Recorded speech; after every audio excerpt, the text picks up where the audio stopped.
ကျော်ဆိုလိုက်ပါတယ်ဗျာဒီခါတော့ဒီမှာဒီမင်္ဂလေးတွေအတွက်ပိတ်ဆိုင်ရှာရ AI ခေတ်ဆိုပြီးတော့ခေါင်းစဉ်ပေးထားတယ်ဗီဒီယိုဖိုင်လေးတစ်ဖိုင်ရောလာတင်ပြပေးတာဖြစ်ပါတယ်ဗျာအဲ့တော့ဒီခိုက်မှာဆိုလို့ရှိရင်မင်္ဂလေးတွေအတွက်ဘယ်လိုအသာရှက်ရှိတယ်လဲဆိုတော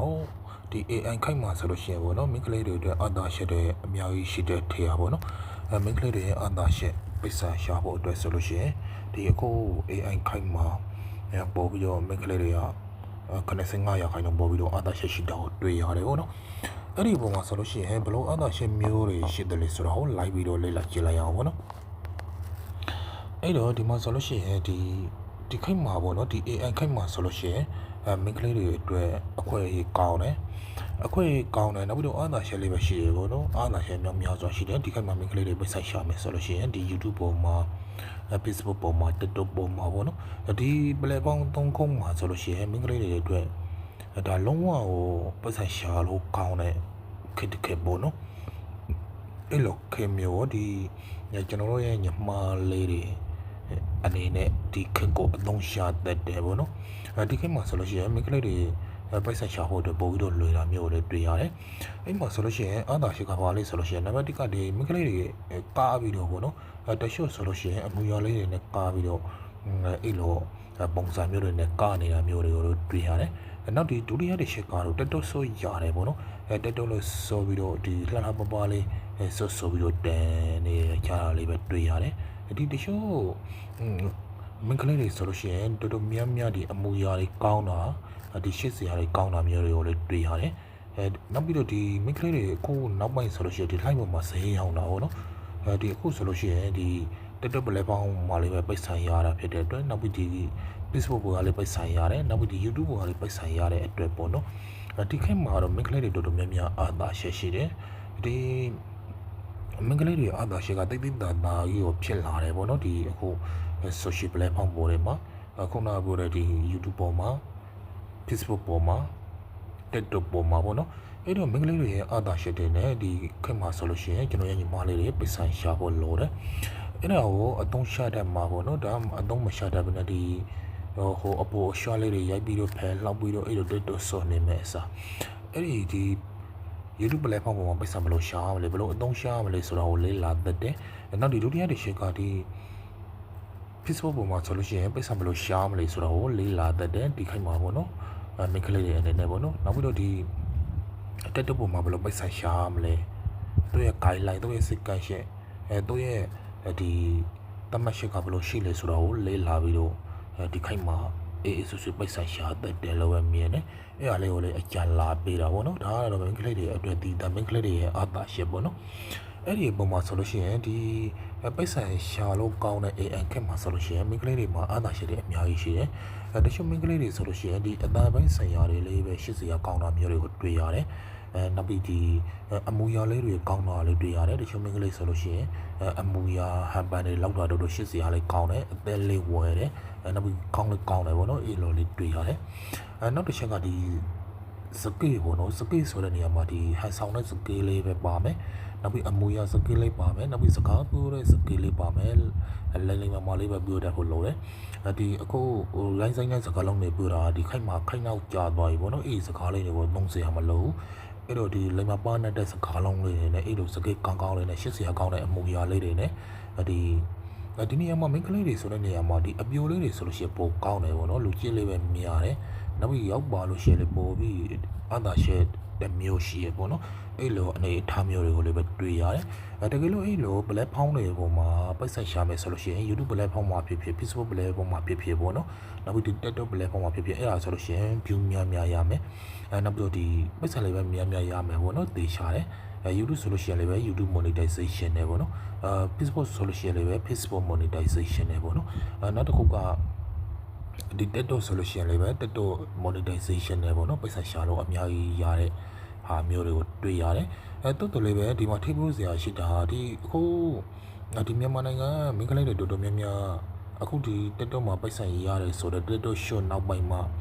ဒီ TikTok တွေလောက်လာတဲ့ကြားတာတွေကိုတွေ့ရတယ်ပေါ့နော်ဒါပေမဲ့ဒီကျွမ်းကျယ်တဲ့အရှင်တွေမျိုးနဲ့ကျွမ်းကျယ်တဲ့ပုံစံမျိုးတွေကိုမတွေ့ရဘူးဒီ hamper တွေပုံများတယ်ပေါ့နော် ဘာတွေပုံများတယ်နောက်ပြီးသိတာနေနေနဲ့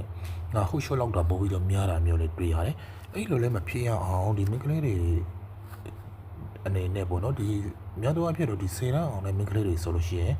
စစ်ကွန်း20နဲ့စစ်တိုင်း20နိုင်မှာဖြစ်နေပြီအဲ့ဒီဟိုဆိုလို့ရှိရင်ပို့ပြီးတော့လောက်ကိုင်းတော့ကောင်းတော့လောက်နိုင်ကိုင်းနိုင်တော့ပေါ့နော်ပို့ပြီးတော့ကျွမ်းကျင်တယ်ပေါ့နော်အဲ့လိုပုံစံမျိုးတွေမှာဒီကိုယ့်ရဲ့စကေးကိုယ့်ရဲ့ရုံးအားနဲ့ပိတ်ဆိုင်ရှာမယ်ဆိုလို့ရှိရင်ဒီအခုခိုင်းမှာဆိုလို့ရှိရင်ကျိုးစောတဲ့မိန်းကလေးတရားကိုဆိုလို့ရှိရင်3လေးနိုင်အတူအတွက်မှာတော့မှဒီမီလီယံနဲ့ရှိပြီးတော့ပေါ့နော်အဲ့လိုတစ်ထစ်တရားဖြစ်သွားနိုင်တဲ့အနေထားမျိုးတွေပဲတွေ့ရတယ်ဒါတော့ဒီအခုအနေထားနေပြောတာပေါ့နော်နောက်ဆိုလို့ရှိရင်ဘယ်လိုလာမလဲဆိုတာတော့ဒါပြီးဖို့ဆိုဖို့ခက်တယ်ခံမှာခက်တယ်ပေါ့နော်ဒီ YouTube တွေကိုအထက်မသိနေပေါ့နော်နောက်ပြီးဒီ Facebook တွေကိုအထက်မသိနေ TikTok တွေကိုအထက်မသိနေဒီမင်းကလေးတွေကျွန်တော်ညီမလေးတွေစက်အောင်မှာအလောက်လောက်နဲ့ပိုက်ဆံရတယ်ဆိုတာ YouTube ပေါ်မှာအဲ့နေတဲ့အဆက်လောက်ပဲရှိတယ်ဒီ Facebook ပေါ်မှာပိုက်ဆံရတဲ့လူတွေအဲ့နေတဲ့အဆက်လောက်ပဲရှိတယ်TikTok ပေါ်မှာဝန်ငွေကောင်းတဲ့လူတွေအဲ့နေလောက်ဆက်လောက်ပဲရှိတယ်ဒါတွေကိုလည်းသိထားဖို့လိုတယ်ပေါ့နော်ဒါတော့ဒီမင်းကလေးတွေအတွက်ဒီခိုက်ကအာသာရှိတယ်ပိုက်ဆံရှာဖို့အတွက်အာသာရှိတယ်ဆိုတဲ့အကြောင်းတွေကိုလာပြီးတော့ဒါမျှဝေပေးတာပေါ့နော်အဲ့တော့ဒီမှာဆိုလို့ရှိရင်ဒီတရိထားမဲ့အရှက်ပေါ့နော်နောက်ပြီးတော့သိထားမဲ့အရှက်ပေါ့နော်အဲ့ဒါဘလို့ပုံစံမျိုးနဲ့ဘလို့ပုံစံမျိုးလောက်ဆောင်ရမလဲဘလို့ပထမအဆုံးလေးလာရမလဲဘာတွေကိုအရင်လောက်ရမလဲဆိုတာကိုကလေးလာဖို့လို့တယ်Facebook မှာ Facebook ပလက်ဖောင်းရှိရပေါ့နော် Facebook ပလက်ဖောင်းမှာဆိုလို့ရှိရင်လေးပဲဒီကောင်မလေးတွေပုံစံအမျိုးမျိုးနဲ့ဆိုကြတယ်ဒါပေမဲ့ social တဲ့ပုံစံမျိုးဆိုလို့မရဘူးပေါ့နော်အဲ့ဒီမှာနောက်ခံဒီလုံးတွေ copyright မင်းရဲ့ဒီလုံးနဲ့ရှိမယ်အဲ့ဒါတွေကိုရှောင်ရှားဖို့လိုတယ်အဲ့ဒါကိုလိုက်နာဖို့လိုတယ်ပေါ့နော်နောက်ပြီးဒီတက်တက်ပေါ်မှာဆိုလို့ရှိရင်လည်းပဲတက်တက်ပလက်ဖောင်းရှိရပေါ့နော်အဲ့ဒီပလက်ဖောင်းတွေကိုလည်းပဲတတိချာချာတိတိကျကျလေ့လာပြီးတော့လိုက်နာဖို့လိုတယ်နောက်ပြီးတော့ဒီ YouTube ပေါ်မှာပေါ့နော် YouTube ပေါ်မှာဆိုလို့ရှိရင်လည်းပဲပေါ်ပြီးတော့သူ့ရဲ့စိတ်ကိုင်းရှိတယ်နဲ့သူ့ရဲ့ပုံစံတွေသူ့ရဲ့အလေးထားတွေရှိတယ်ဒါပေမဲ့ဒီကိုပိုင်တီးလုံးဆိုလို့ရှိရင်တော့ပြဿနာမရှိဘူးပေါ့နော်ဒါပေမဲ့ဒီမှာတော့ဒီ YouTube ပေါ်မှာတော့သူ့ရဲ့တီးလုံးတွေတီးတတ်ရှိရတီးလုံးတွေဒီတီးလုံးလှိုင်းပြီးတော့ကနေပြီးတော့music တွေတီးတတ်ရှာပေးထားတာရှိတယ်အဲ့မှာကိုနဲ့ live ဖက်မဲ့တီးလုံးကိုရှာပြီးတော့ဆိုလို့ရတယ်ပေါ့နော်ဆိုလို့ရတယ်အမှုရတယ်လောက်ပြလို့ရတယ်ပေါ့နော်ဒါကတော့ဒီ YouTube ရဲ့ platform ပေါ်မှာပေါ့နော်အဲ့တော့ဒီခိုက်မှာဆိုလို့ရှိရင်ဒီနေ့ပညာကိုအသက်အတက်ကျွမ်းကျင်အောင်လေ့လာမယ်ဆိုလို့ရှိရင်ဒီမိန်းကလေးတွေနဲ့ပိတ်ဆိုင်ရှာပေါ်လွေတဲ့အခွင့်အရေးတွေမြောင်းများစွာတွေ့ရတယ်မိန်းကလေးတွေနဲ့အနေနဲ့ဒီ live ပေါ်မှာပိတ်ဆိုင်ရှာလို့ရမယ်ဒီရန်ချစ်လိမ့်လိမ့်မာနဲ့ပေါ့နော်နောက်ပြီးဒီပပနန်းနဲ့ပေါ့နော်အဲ့လိုအမူအရာတွေနဲ့ပိတ်ဆိုင်ရှာလို့ရမယ်လေးပေတွေအများကြီးရှိတာမျိုးတွေကိုတွေ့ရတယ်ပေါ့နော်အဲ့တော့တကယ်လို့ဒီ line ပေါ်မှာပိတ်ဆိုင်ရှာရှယ်တယ်မိန်းကလေးတွေပိတ်ဆိုင်ရှာရှယ်တဲ့ညမားလေးတွေရှိတယ်ဆိုလို့ရှိရင်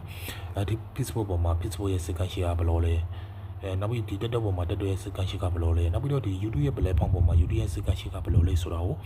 ဒီလဲလာပြီးတော့ဒီခိုက်မှာပိတ်ဆိုင်ရှာမယ်ဆိုလို့ရှိရင်လွယ်လွယ်ကူကူနဲ့ဒီပိတ်ဆိုင်အရှင်နေလေပဲတစ်ခုကိုရောက်သွားနိုင်တဲ့အနေအထားမျိုးလေးပဲတွေ့ရတယ်ဆိုလိုတာဥမာဒေါ်လာ900 1000ရနေတယ်ဆိုလို့ရှိရင်ဒါမှ3ခုပေါင်းလို့ရှိရင်1500လောက်ရနေပြီဆိုလို့ရှိရင်ဒါအနောက်ဖြစ်သွားပြီပေါ့နော်မြန်မာနိုင်ငံရဲ့အနေထားနေဆို350လောက်ဖြစ်သွားပြီဆိုလို့ရှိရင်လုံးဝလောက်စားလို့ရသွားပြီအေးဆွေးဖြစ်သွားပြီပေါ့နော်ဒါပေမဲ့6လတနှစ်လောက်ကတော့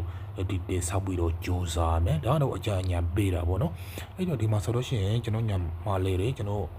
တို့ရဲ့မိန်းကလေးတွေဒီမြန်မာနိုင်ငံအဲဒီစေတအောင်ထားတဲ့ညမလေးတွေပေါ့နော်အဲ့ဒါကိုလောက်ဖို့လေးပဲအကြံပြုတိုက်တွန်းလိုက်ပါလေဗျာအဲ့တော့ကျွန်တော်ရဲ့ဗီဒီယိုလေးကိုကြည့်ချုပ်ပြီးတော့အနေနဲ့ဘုံတူတာလေးတွေရရှိသွားတယ်ဆိုလို့ရှိရင်လည်းပဲအားလုံးကိုကျေးဇူးတင်ပါတယ်အဲ့တော့အားလုံးပဲလှမ်းပေါ်မှာပိုက်ဆံရှာပြီးတော့အားလုံးအစံပြေကျွမ်းကျယ်တဲ့တုံးနိုင်စားနိုင်တဲ့ကျွန်တော်ညမလေးတွေကျွန်တော်တို့ရဲ့လူငယ်တွေဖြစ်ပါစေလို့လည်းပဲဆုတောင်းပေးလိုက်ပါတယ်ဗျာအဲ့တော့ဒီဗီဒီယိုကတော့ဒီလောက်ပါပဲဗျာအားလုံးကိုကျေးဇူးတင်ပါတယ်